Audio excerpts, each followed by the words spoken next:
you, sir. Yeah, thank you, thank you, thank you. Well, you may be seated, please.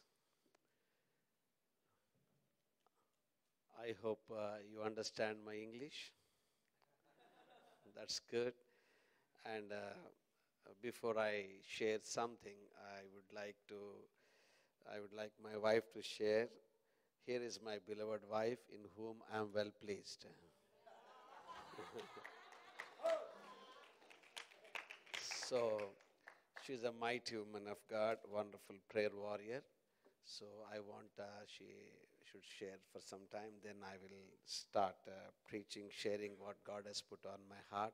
And I have a prophetic word for this church. When I start sharing, I'll tell you that.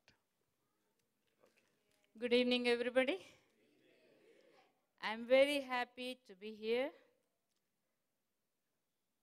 I could see the freedom of the Spirit here. I enjoyed. That's where the Holy Spirit God will be with us, and He will be like a person, and God's presence in us will be great. As these are the last days, whatever we do, we need extra energy.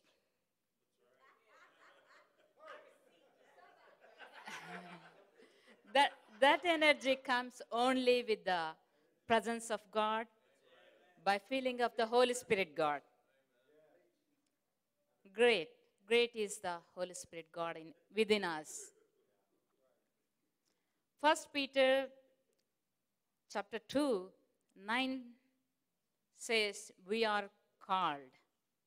We are called out and chosen. We are called out from the darkness, from the world, into the marvelous light of Jesus, into His kingdom for everlasting.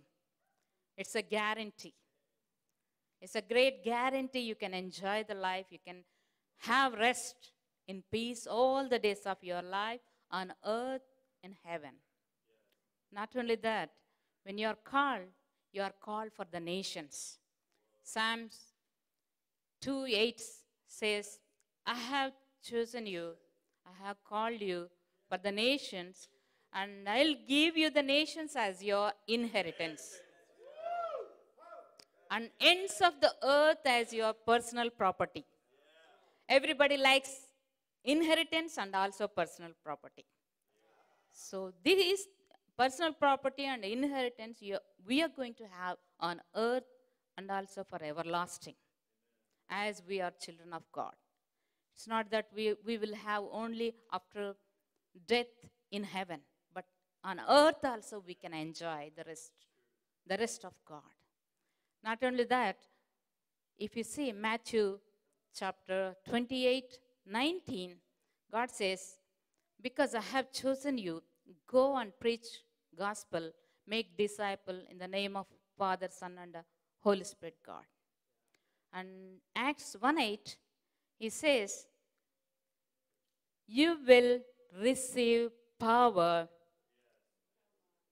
when Holy Spirit God comes upon you, and testify me in Jerusalem, Judea, and Samaria, and uttermost parts of the world. That's the Lord has given as the inheritance and also personal property. He is going to give us. He is going to give to this church. Amen. Amen. Amen. That's our God. If you see Exodus 33:14, God says, my presence will go with you. Moses was telling, Lord, these people won't listen to me. But what Lord said, my presence will go with you. And His presence followed all the days of their life as pillar of cloud and pillar of fire. And they could have victory over everywhere they went. And Exodus 34:10, He says, see, wherever you're going, I am going to do the things that if anybody hears, they will be fearful. because the things what I am going to do that will not be heard in the future or past, those things will be wonderful. Those things will happen in this church in the days to come. God is going to bless. Where you have Spirit of God and freedom of the Spirit, that will flourish in the days to come. Thank you. Bless you.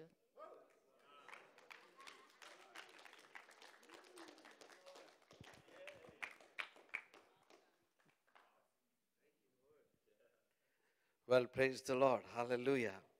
I wish you could continue for some more time. Because when somebody is preaching good, we should not interrupt. When you feel I'm preaching good, don't interrupt me either. Well, I'm so glad to be here. It's such a joy to be in the Redemption House. I began to know David and Tracy, so wonderful people.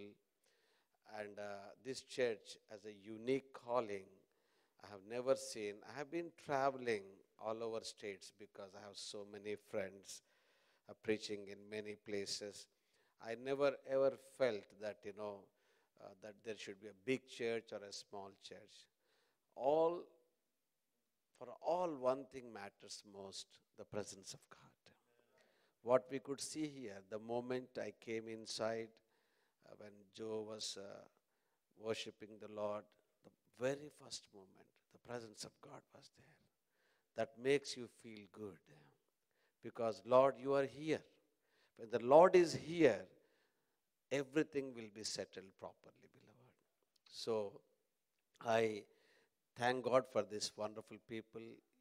I know that the way they are ministering, it's a very unique ministry I have seen for a long time. And I want to tell you that a day will come, God is going to increase this church. It will be a huge expression of God's love and God's power. We are not aiming at the numbers. Numbers always will come, but there should be an impact, long-lasting impact on the next generation. So I always feel that, this church will have a greater impact in the days to come. Let me read this passage because the Lord has put this on my heart before I preach. For this church, the Lord says, this is a training period. The training is taking place. I don't know how He is training you guys. I don't know. Sometimes when the Lord trains, everything is not happy. Everything is not happy. It's frustration sometimes. It's always frustration. Sometimes you have no clue what is happening around. That's the training of the Lord. But He will teach you something very special. Once the training does, behold, the days are coming to this church. The days are coming to this church, says the Lord, when the plowman shall overtake the reaper. When the plowman is going to overtake the reaper. I mean, the people will be coming in this church. You can't even contain them. Though so many people will be coming in this church, beloved. And there will be a great influx of the people coming and getting blessed by the ministry here. And then he says, and the treader of the grapes, him who sows seed. The mountains shall drip with sweet wine, and all the hills shall flow with it. This mountain is going to drip the wine, the presence of God. And all the hills around will enjoy the goodness of God because of you, beloved. So you are placed in a very unique place, and God has a great plans for this church. So I really thank God for this word which God has given to me. A day will come, this will be a great place of activity, not for the sake of activity, for the sake of extending the kingdom of God. Thank you, Jesus. I really thank God for this word. Give the Lord a big round of applause. I want you to be relaxed because when God comes in, we relax. And then when I was preaching in one of the churches, Bethel, first time, I was, when I was preaching, somebody got up in the middle, because it's a big church, somebody got up in the middle and he said, he was shouting something. In India, if somebody stands and shouts, that means better pastor, preacher, you sit. I was a little upset. What did he say? What did he say? Then he said, preach, pastor, preach. That is the word for the season. I said, thank you, brother. God bless you. So you can get excited like that.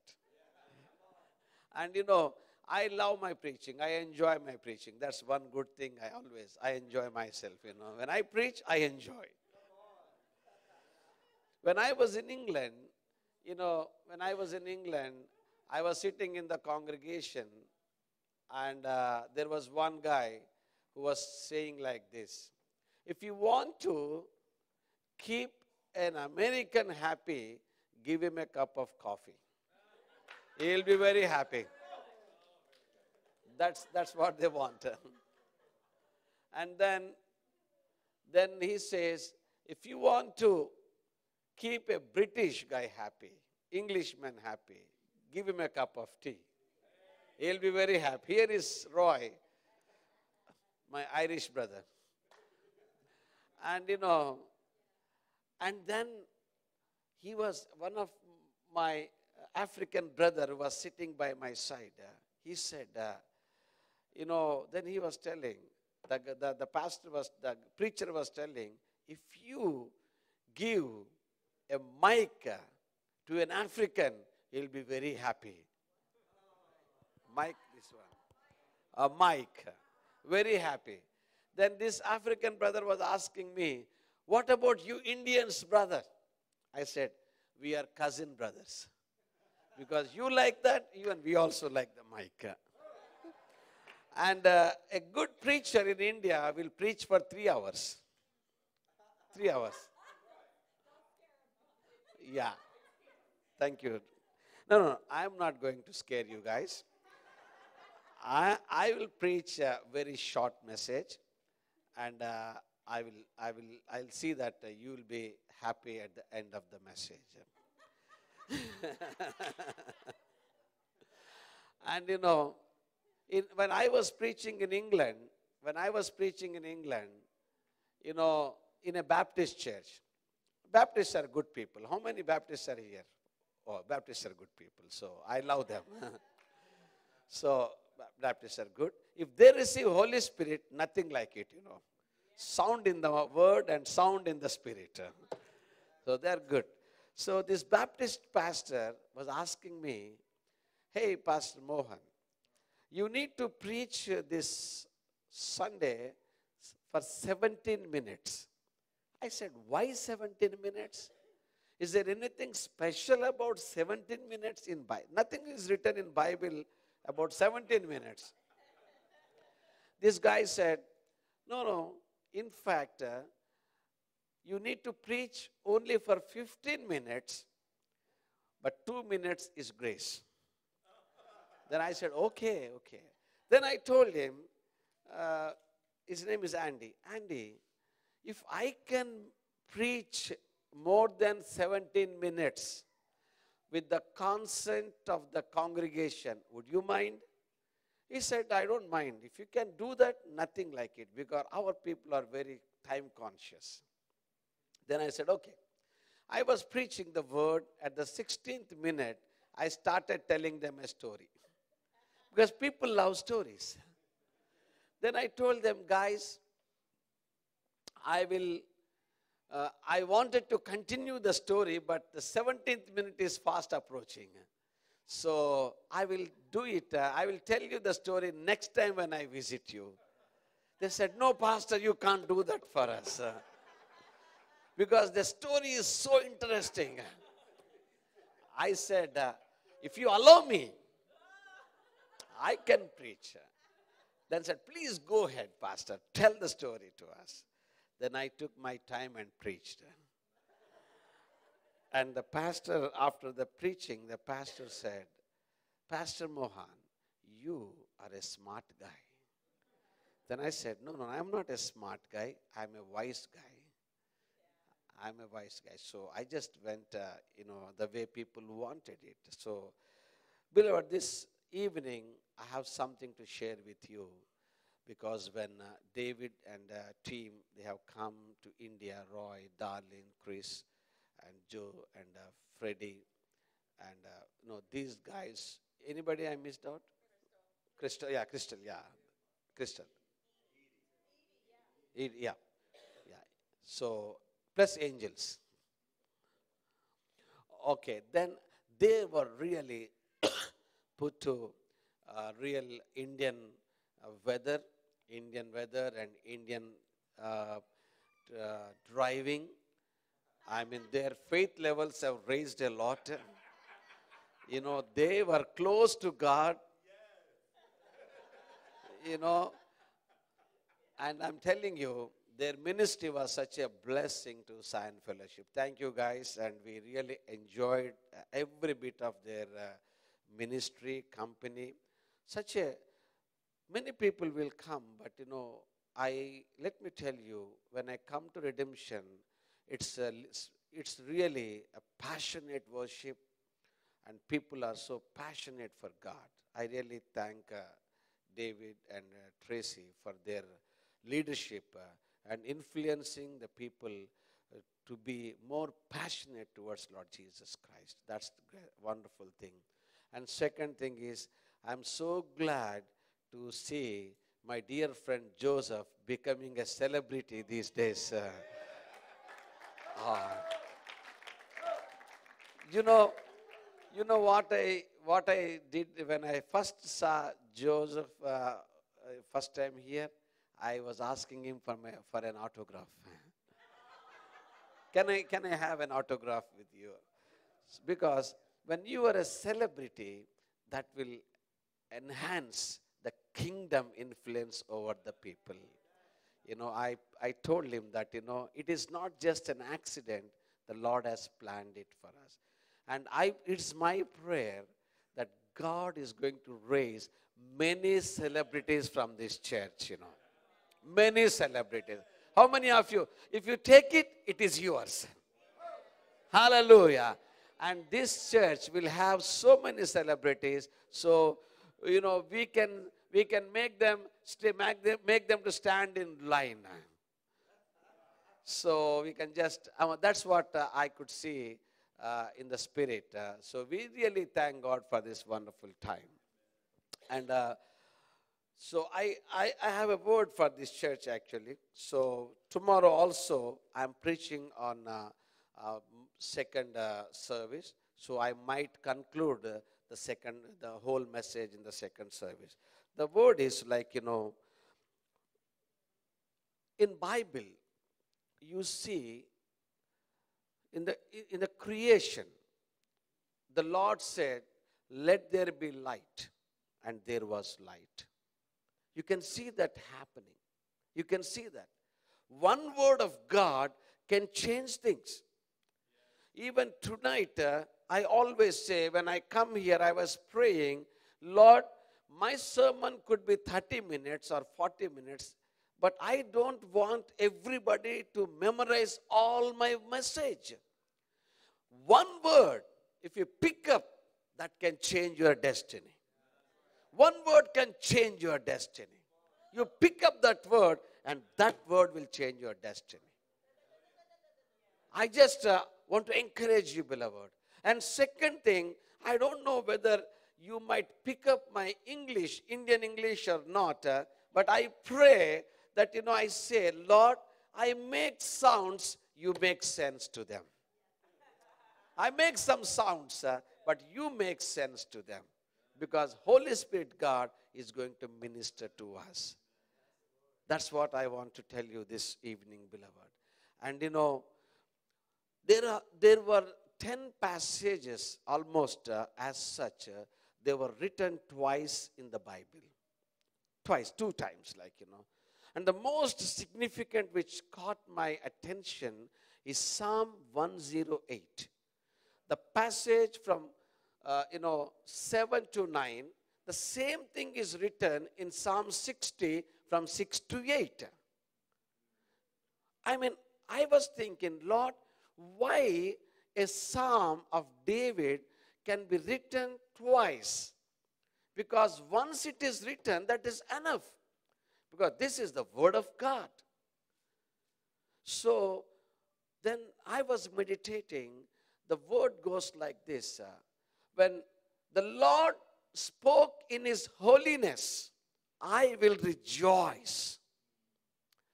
When the Lord speaks from his holiness, it is a promise of God. He said, in other version it is said, the Lord has promised by his holiness.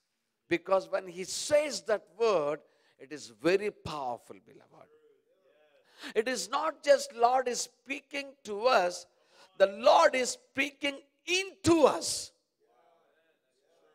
He is speaking into us. This word is getting into your being, beloved.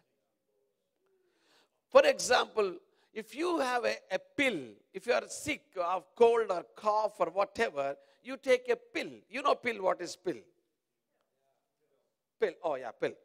You take a pill. So, the pill, the moment you take it, it starts working in your life, in your body. So likewise, I just want to encourage you, when you start hearing the word of God, it starts working in your life. So I just want to encourage you. Because when the Lord speaks, he will comfort us. He will encourage us. The word of God challenges us. And not only challenges us, it will give us direction to live. The word of God gives us direction, beloved. So this evening, I just want you to pick up the word, as the Lord is speaking to you. That's why when he says, when the Lord spoke to David, he said, I will rejoice. I will rejoice. When the word of God comes to us, there is every reason that we can rejoice, beloved, because the word brings joy into our lives. When we were living in the darkness, when my dad, he was dying with a bad liver. When he went to doctors, the doctor said he's going to live for only 4 months. Everybody left him. His friends left him. He was all alone, dying. But, when he was standing before, in a temple, before an idol, he was asking for a living God. Please help me out. He was crying out. You know what? My dad.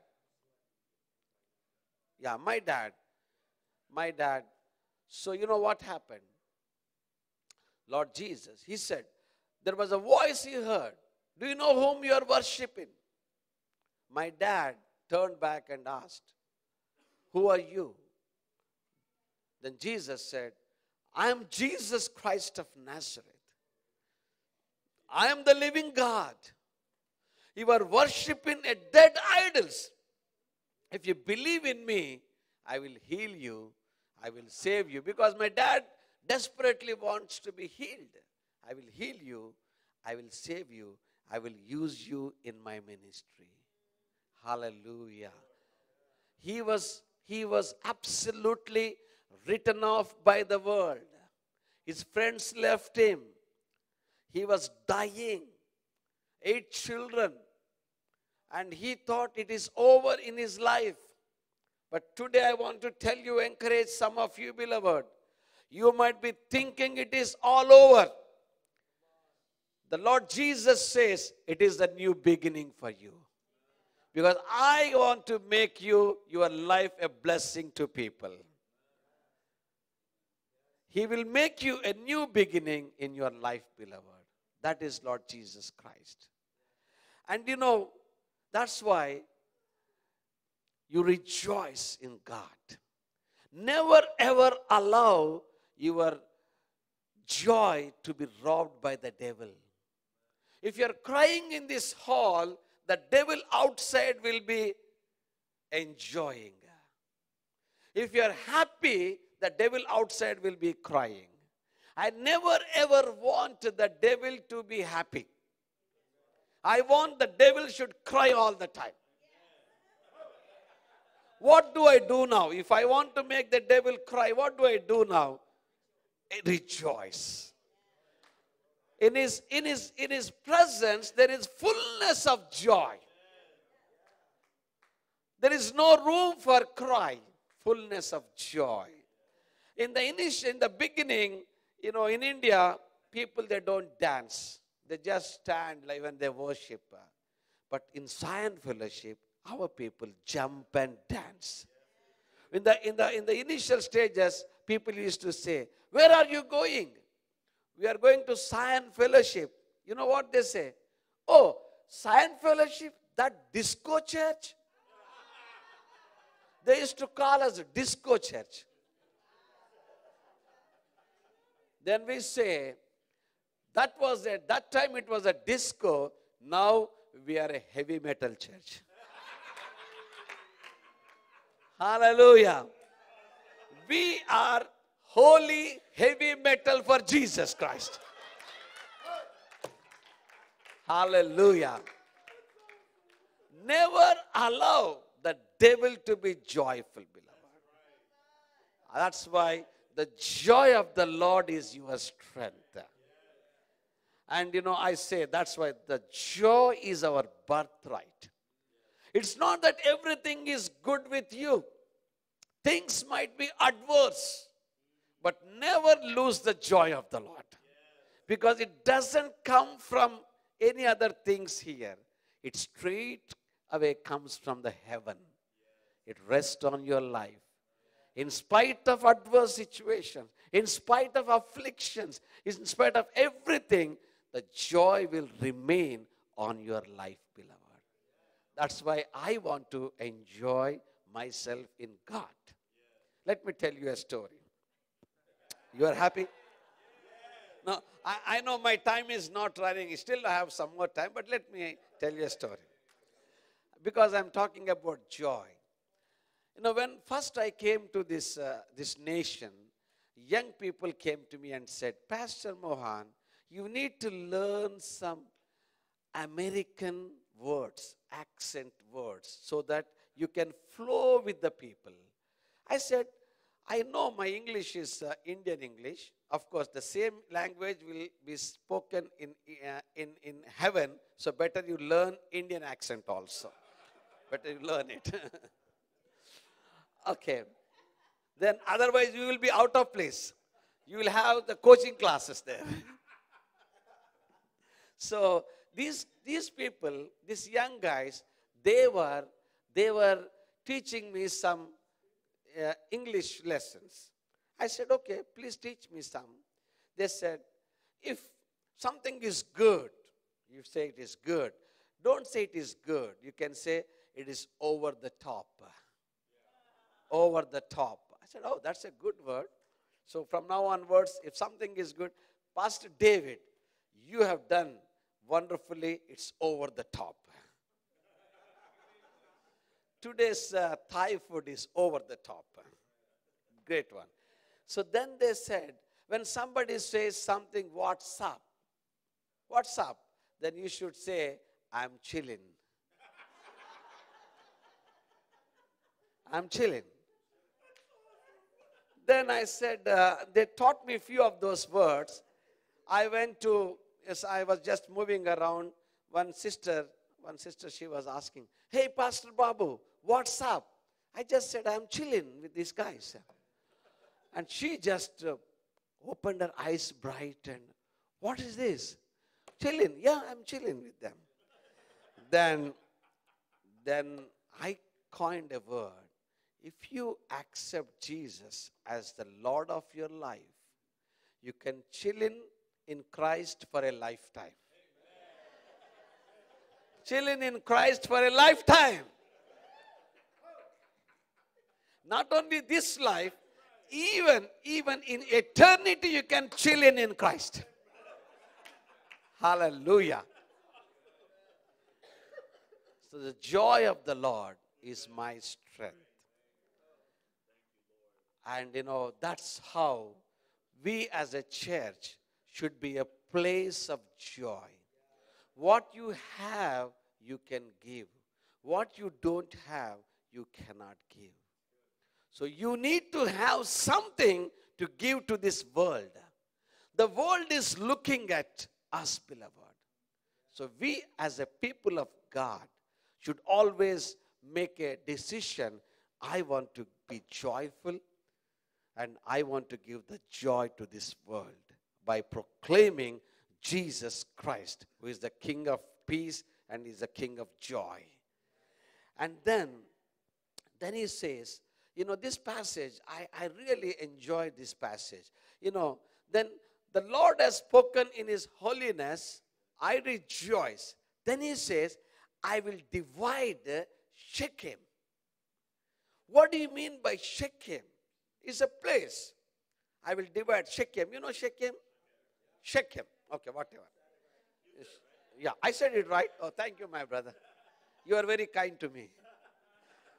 Shechem is right. Shechem. I will divide Shechem. There are three very important things happened in Shechem. Until unless you own something, you cannot divide. Right? You cannot divide somebody's property. You need to own it in order to divide. The meaning of Shechem is to seek diligently, shoulder, rise up early. Genesis chapter 12 verse 7 says, God came to Abraham and he renewed the promise what he has made already. This evening, I want to encourage you, whatever the promises God has made in your life in the past, don't ever feel that they are gone. They are on the way to you, says the Lord. Receive that word as a Rhema word, and now word for you this evening, beloved. They are on the way. I know God has made so many promises to this church and to you individually. Because as the time goes on, you might feel, where are those promises? But God is a perfect timer. Perfect. In God's time, you are going to receive those promises being fulfilled in your lives, beloved. That is the word for you this evening, beloved. The renewal of promises you can receive this evening. There's another thing about Shechem. You know the story of Jacob. Jacob means supplanter, deceiver. If my dad would have named me as Jacob, I would be upset actually. Because who will be happy when people call you deceiver every day in and day out? Deceiver come here, deceiver there. Jacob was a deceiver. He deceived his brother for birthright. He deceived his father to get the blessings.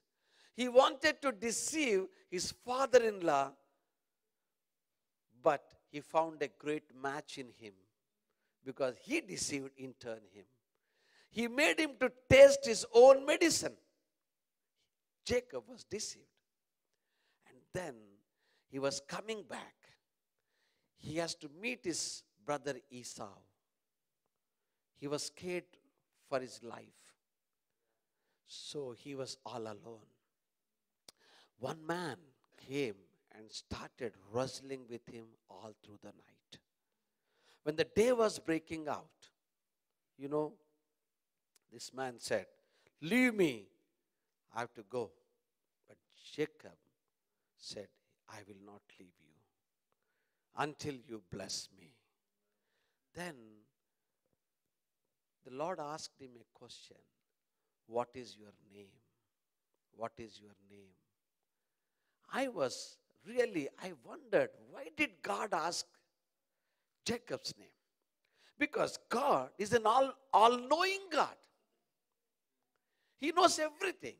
Even before they were formed in their mother's womb, He was speaking to their mother about their future. He knew them. Why did He ask? Because God wanted Jacob to confess what exactly he is like. When you come to God, you need to be honest. You need to be transparent. You need to make no excuses for what you are. Jacob could have made so many excuses, but he never said anything. He came and he stood before God and he said, Lord, I am a deceiver. I'm a deceiver, but I need your blessings. I want to change. I need your grace to come on my life. God is such a gracious God, beloved. Yet we were sinners, He died for us. He made us a new creation. He never repaid us. He made us a new creation. God wants to transform us. So that is Shechem, is a place of transformation. From one level to another level. From glory to glory. This evening, the Lord is promising this church, I will transform this church from a level to another level. From glory to glory.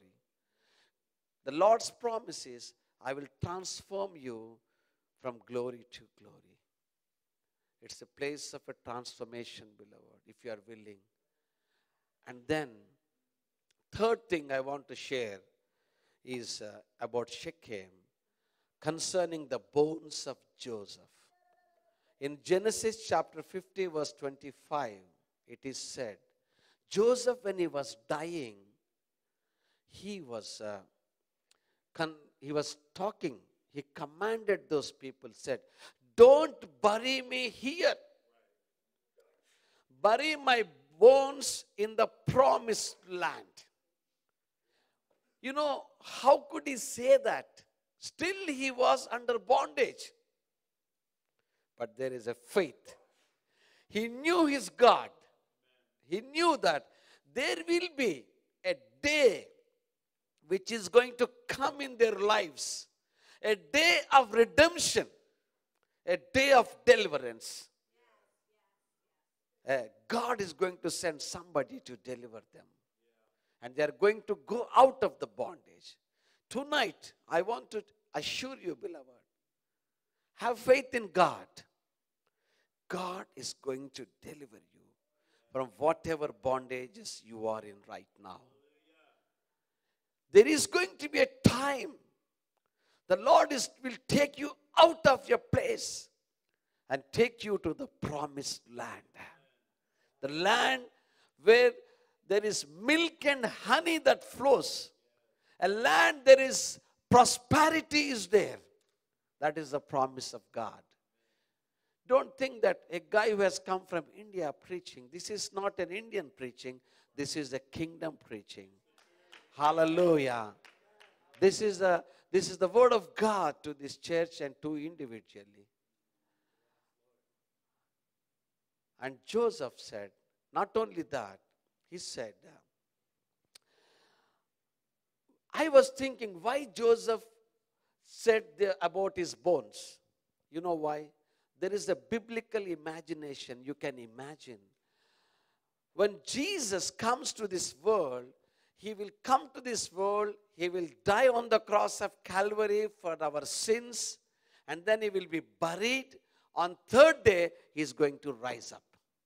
You know what was what was in Joseph's heart? When Jesus rises on the third day, I should be the first one to rise up also. Because when Jesus was rose, so many tombs were open. Many saints have come out of their tombs. And Joseph was one among them. And he wants to see his Savior's face, his Lord's face, face to face. Hallelujah. Absolutely. His faith has gone beyond his death. Today I want to encourage you. It is your faith, not only to in this generation, you need to pass it on to the next generation, beloved.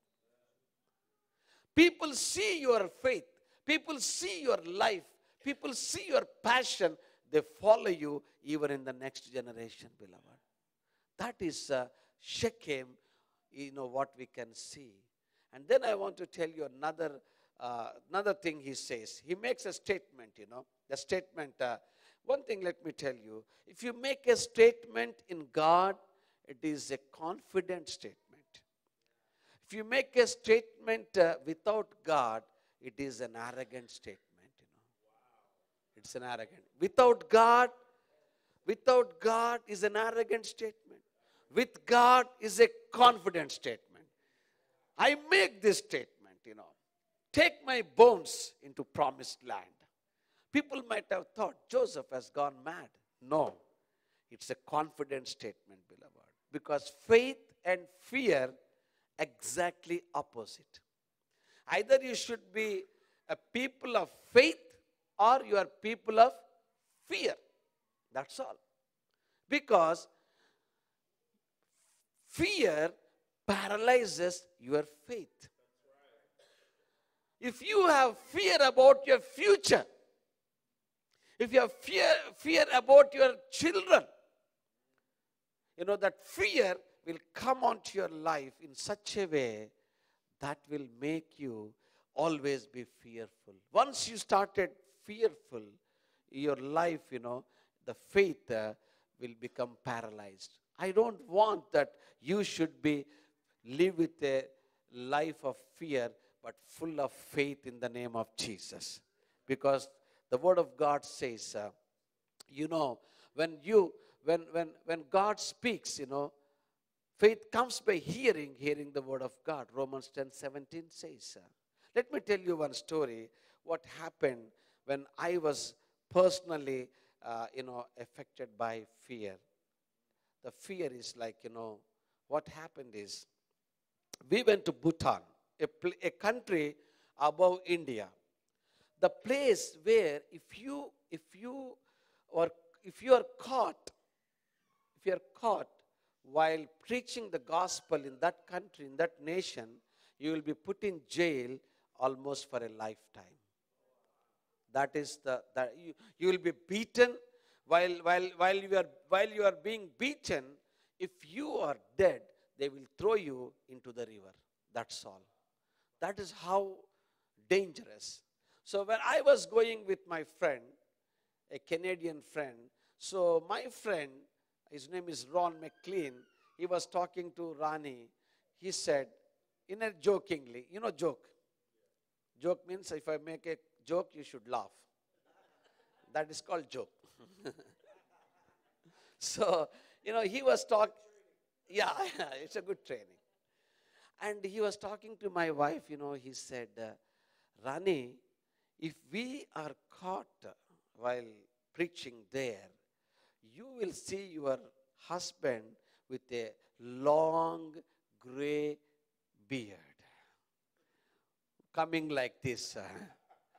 And Rani was okay. She was smiling. Ron was smiling. I was just not that happy because I never want to have a gray beard so long. So, of course, this is not my real hair because I die for Jesus. That's good. You need to laugh. I die for Jesus every 15 days. The Bible. Okay.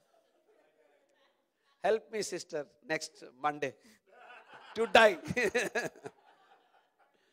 The Bible says, for to me to live is Christ and to die is gain. This is the gain I have. And when you die, you look young. That is the secret.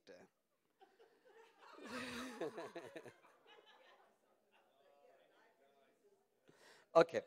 So, I was there in that Bhutan, And we were really very cautious. We were so cautious what we are going to do. So what happened is, while we were going to see Himalayas, the huge mountains, on the way we stopped our vehicle, our bus, minibus. And one guy came to me and he said, the driver came to me and said, "Sir, are you a Christian?" I thought, Lord, what's going to happen? I was thinking now what to do now. To say yes or no. If I say yes, long beard. If I say no, I'm denying my Jesus Christ, which I don't want to do.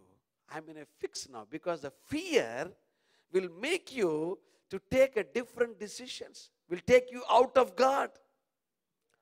The 30 seconds, let me tell you, beloved, the 30 seconds were the longest 30 seconds in my life. I couldn't figure out what to do now. Can I go home? Can I see the faces of my children? Can I see my wife? Can I end up in this country, Bhutan, being beaten? But you know what? I have decided one thing. Let what may come. Let me stand for my Lord Jesus Christ. I don't care. You know, I said, yes, I'm a Christian. You know what happened immediately? That guy came even closer to me. You know what he said? "Sir, I am also a Christian. I am also a Christian." And I told him, "Come on, my brother, give me a big hug now. Because you make my life so wonderful." You know, I just want to tell you, beloved, we as a people of God, we need to have a life full of faith, beloved. Faith will make us strong in the Lord. So this evening, I just want to tell you that you need to always make sure that you should be people of faith. Do I have some time? Okay. And then the next one. Let me tell you another thing. He says, Gilead is mine. Gilead, he goes on saying, Gilead is mine. You know that word, in Bible it is written, Gilead is known for balm. You know balm? For healing. So David is claiming that, Lord, when you have spoken in your holiness, I can claim healing to my body and to my spirit. Because Lord Jesus has given himself to the Roman soldiers so that you can be healed. There is no such disease in this world which cannot be healed by the blood of Jesus Christ. There is no such wound, hurt, which is not healed by the blood of Jesus, beloved. Do you claim the healing in the name of Jesus Christ? You claim that healing. So I will jump into the next word, Manasseh. He says, Gilead is mine, Manasseh is mine. What do you mean by Manasseh? Why did he say that word? He is the firstborn of Joseph. The meaning of Manasseh is, the Lord has caused me to forget the afflictions in my father's house. The Lord has caused me to forget the afflictions in my father's house.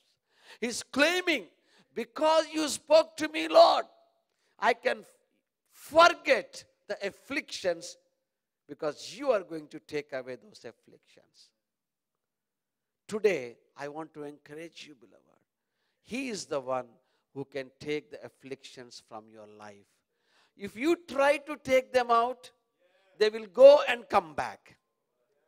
The Lord takes out them, you will never even get into memory of those things. You will totally forget. Even they come as a faint remembrance. your afflictions. You don't feel about that. Just you see that, oh, this is the affliction. I don't care about it. It was my past. Let me tell you one more statement before I say something. Never allow your past to dominate your present. Never ever allow. Your past maybe absolutely ruined you, but never allow to dominate your present. So your future may be bleak, beloved. God has a glorious and a bright future for you. Don't ever allow the past to dominate your present. Take that out. Whatever the past, it is already paid. It is washed. People might remember, but God will not remember, beloved. Let me tell you another thing. How many of you know women has a great memory power? Yes, Roy. Roy, you are in trouble. Women has a great memory power.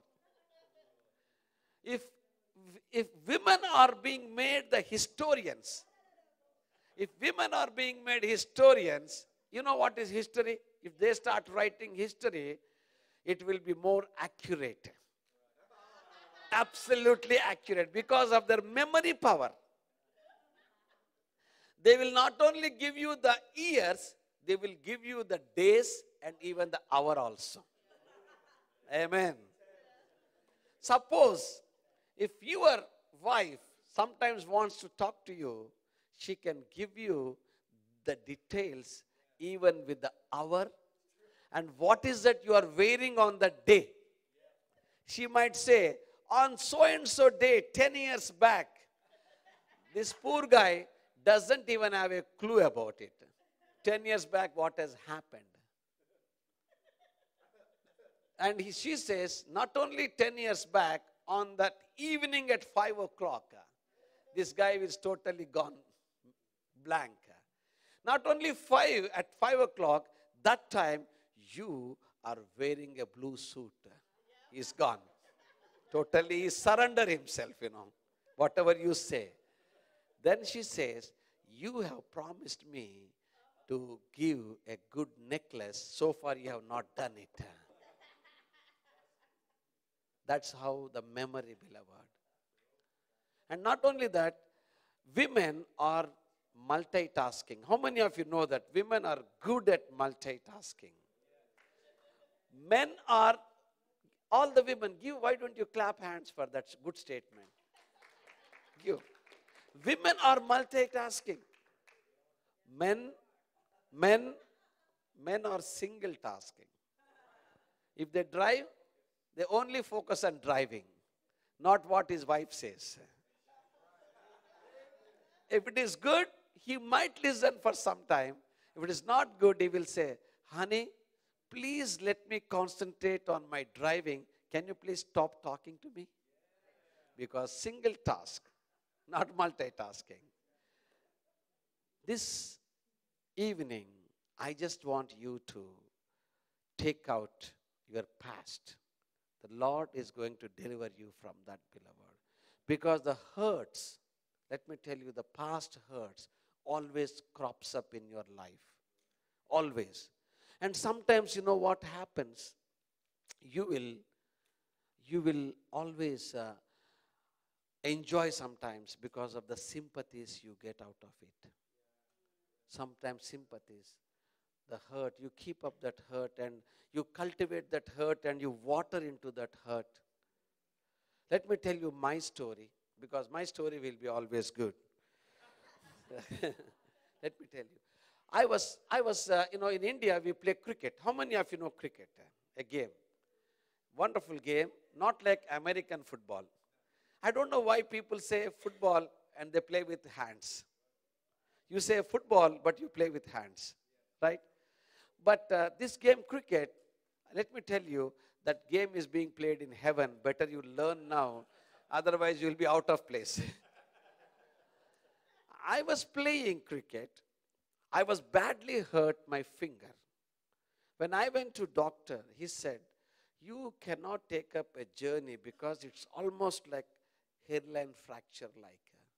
So I said, no, doctor, I need to travel to US. I've already made my commitment.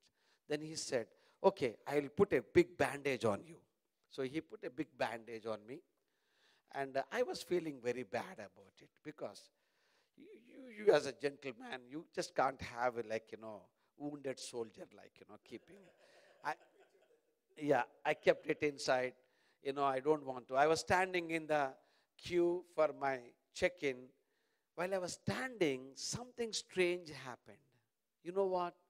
A girl came running to me and she said, hey, sir, you need not stand in this queue. You can come in the special line, first class and business class. I said, why? Because you seems to be hurt. Your hand is hurt. We don't want you to stand like an ordinary person. Then I was keeping behind my back, Then I said, wow, this is working. So why should not I take this out? Come on, I just made it like this, I was just showing. You know what I said to them? Okay, this is my hurt. I asked them, can I get a better seat? Can I get a better seat because I'm hurt? And then, actually in my heart, in my mind, what I was thinking is, can I get a first class or a business class seat? But I never told them openly, but inside.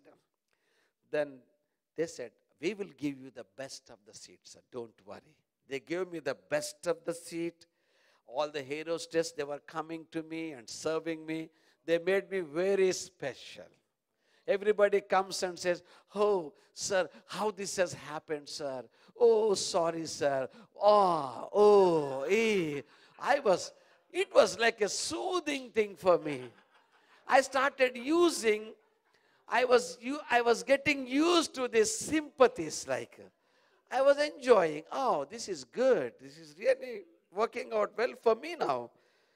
I went to Corpus Christi with one of my pastor friend. I was going to the church and he said, I will call you a doctor. I will call a doctor for you, my friend. So when I was going with him to the people, everybody, oh, pastor, what has happened? What has happened? I almost settled that this is a good thing happening to me. Everybody is giving me sympathy.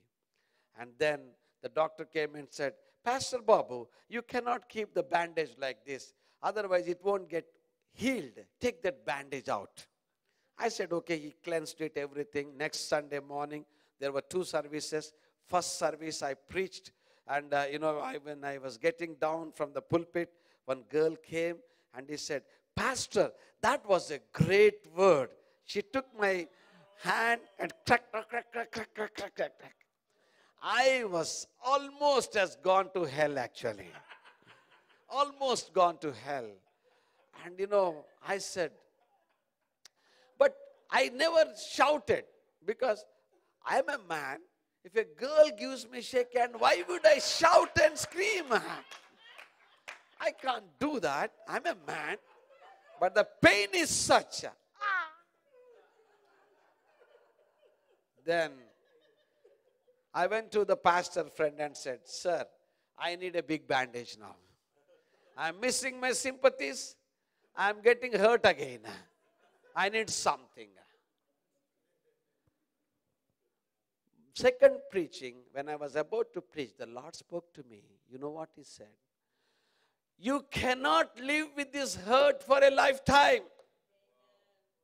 It's only for a season, for a few days.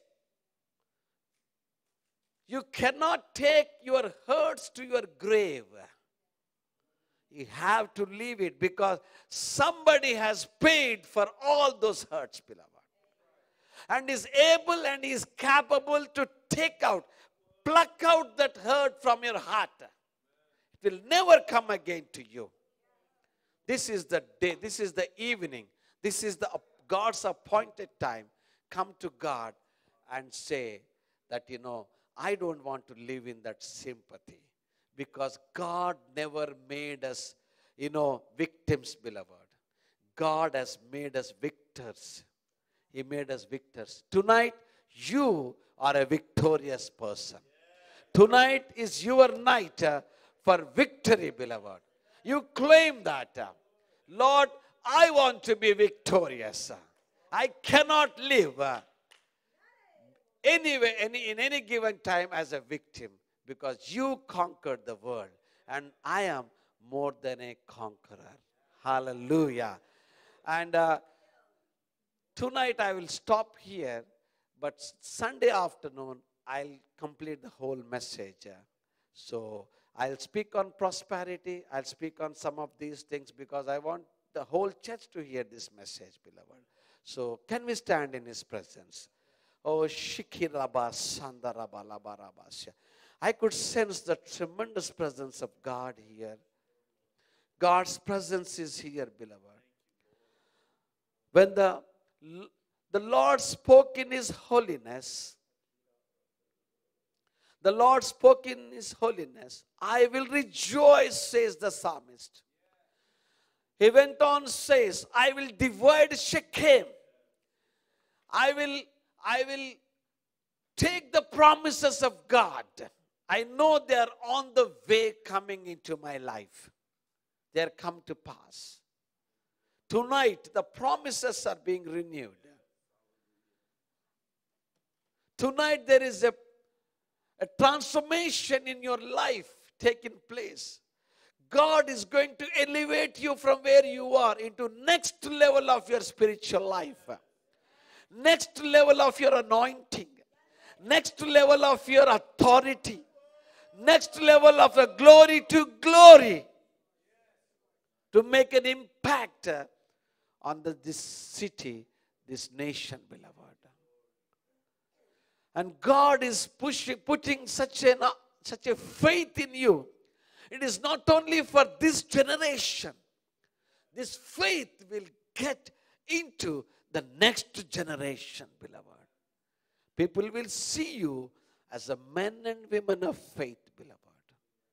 Tonight is the night for you to become a people of faith, even in spite of adverse situations, in spite of no hope situations.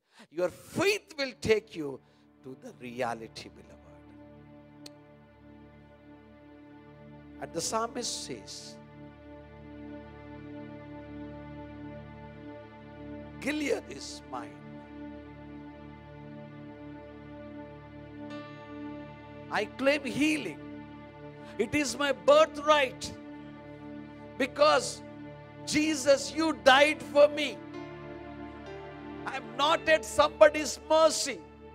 I am the child of Most High God. And your blood has been shed on the cross of Calvary for every sickness.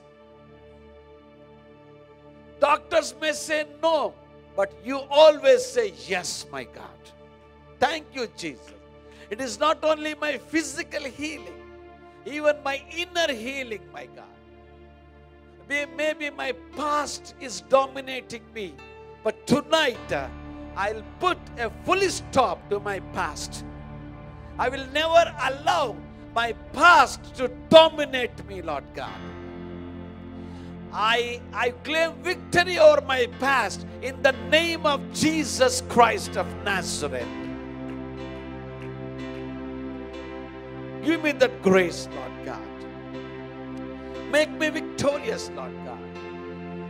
Lord, the psalmist said, Ephraim is also helmet to my head. Judah is my lawgiver.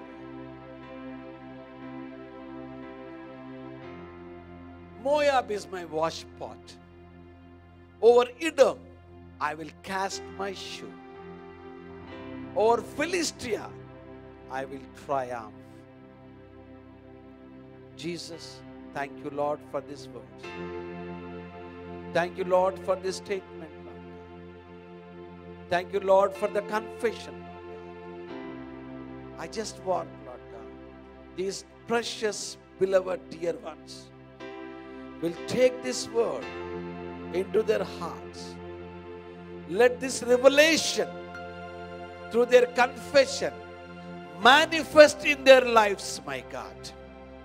Let it manifest in their lives, my God. Let them be victorious, Lord God. Let them be more than conquerors, my God. Because you have conquered this world. You have conquered sin. You have conquered death, my God. The keys of Hades, they are with you, Jesus. You are in control of every situation of our lives, Lord God. And we are in safe hands, my God. Let us enjoy Jesus Christ all through our lives, Lord God. Let this word bear fruit in the lives of the people, my God. Oh, Shandari Kiyana Namarama, Shiki Kiyana. Beloved, you might be thinking it's all over. Somebody in this room might be thinking it's all over. To you, the Lord Jesus says, it is not all over. There will be a new beginning in your life which is going to come. A new beginning. Nothing is impossible to the Lord, says the Lord. He can change things. He can bring the rivers to come into dry land. He can make the rivers to flood into the dry lands. This church will be known for the flooding of the rivers in this area. The rivers will flow from this church into the city to bless the city. Oh, Shandarabalabarabalamas. Receive the word. Receive the word. Confess. You tell the Lord, I will rejoice, Lord. I will rejoice. No matter what, I will rejoice. I will divide Shechem, Lord. I will inherit the promises, Lord. Transform me, Lord God. Let my faith go beyond my death, Lord God. I claim healing to my body, Lord God, to my inner being. Thank you, Jesus. I take authority over my past, never to dominate on my present, Lord. Absolutely, my God. Jesus, thank you, Lord. Thank you. Oh, Shantarana. Shikikira. Hallelujah. Hallelujah. Hallelujah. Let's speak to God, beloved. Let's ask God. Oh, Jesus. Hallelujah. Can someone thank the Lord? Tracy, can you come speak for me? I'm sorry, I've been crying and my nose is already stuffy enough. But I want to thank you guys for coming out. And I hope you could feel the authority and the glory that was on that word. And that you begin to step into what the Lord has for you and for us together. Sometimes it's never really about, we say it's not about you or it's not about me, but we live life like it's about me. So what if we just decided, that's cool, it's not about me, because really it's about us.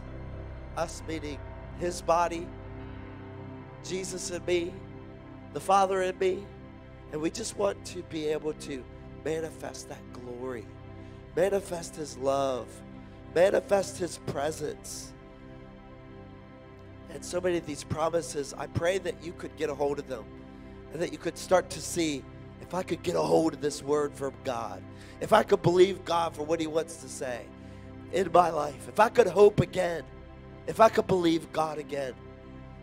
I just know that God wants to stir up your hearts, beloved. And I just thank God for everyone in this place. I thank God for everything he wants to do in your life. And I just pray, Lord, right now, in the name of Jesus, for hope to arise, for faith to shine.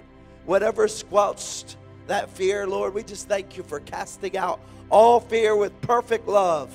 The perfect love of your Father is that I love you, and I am for you, and I am not against you. And nothing will by any means harm you. And so you start to stand on the word of God. You start to know that he's for you. You start to step out in faith, and you start to watch the Lord shine, guys. It's so amazing. This is our inheritance. This is the good news. And when you step into Jesus, all old things pass away and all things become new. Thank you, Jesus. Can you close this out or whatever is on your heart? I feel like my nose is bigger than my head. And I know I sound like it too. But then that kind of words I just shared.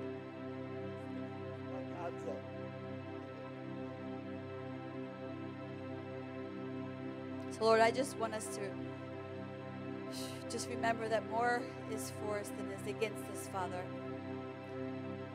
And when people bring up anything from your past, just remember that you are free. And you just tell them, that's my past. You tell them what it is. Say, it's not my present and it's not my future. You don't need to receive words that do not apply any longer to your life. So, Lord, I just pray right now an anointing over each one, that more is for them than is against them, Father. I just thank you for tonight. I thank you for the word, Father. I just thank you for each precious one, Father, that's your child that's here tonight. That we just ask and cry out for more mercy and more grace over us, Lord. More glory. Let us be the light, Father, that you've called us to be.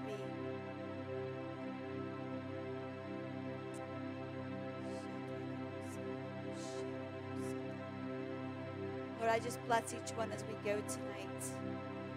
I just thank you, Father, for this, Father God. I just pray tonight would just resonate within us, Lord, more and more. In the name of Jesus. Amen.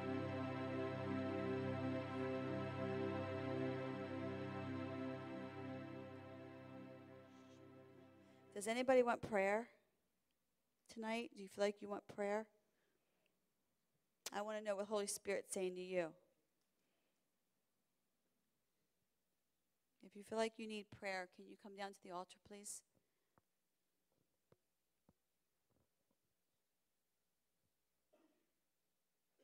Yes, I need the prayer team. Oh, you want prayer? Yes, I did. Oh, my goodness. She's like one of my best prayer warriors.